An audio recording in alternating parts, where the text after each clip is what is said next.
1995 সাল থেকে বাংলাদেশ ব্যাংক যতগুলো প্রাইজ বন্ড বাজারে এনেছে সবগুলোই কার্যকর আছে, কোনো প্রাইজ বন্ড বাতিল হয় নাই। কার্যকর থাকলেই যে সকল প্রাইজ বন্ড সকল ড্রতে অংশ নেবে এমন না। আপনার কেনা প্রাইজ বন্ড কোনো ড্রতে অংশ নিবে কিনা এইটি মূলত দুইটি বিষয়ের উপর নির্ভর করে। একটি হলো প্রাইজ বন্ড বিক্রয়ের তারিখ এবং অন্যটি হলো series.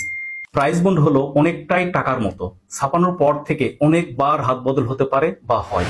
Security printing প্রেসে prize bond ছাপানোর পর বাংলাদেশ ব্যাংকের মাধ্যমে বিক্রয় বা ডিস্ট্রিবিউশন করা হয়। নতুন ছাপানো প্রাইজ বন্ড বাংলাদেশ ব্যাংক থেকে যেদিন বিক্রয় করা হয় সেই দিনের তারিখ সম্বলিত একটি সিল দিয়ে দেওয়া হয়। সেই তারিখ হতে 2 মাস হলেই কেবল একটি প্রাইজ বন্ড ড্রর আওতায় আসে। একটি প্রাইজ বন্ড হাত বদল হয়ে যখন আপনার কাছে আসবে তখন স্বাভাবিকভাবেই ধরে নেবেন এই প্রাইজ বন্ড 2 মাসের বাধা অনেক আগেই অতিক্রম করেছে। মূল বিষয় হলো প্রাইজ বন্ডের গায়ে যে তারিখ দেওয়া থাকে সেই তারিখ হতে 2 মাস হতে হবে ড্রর দিন পর্যন্ত।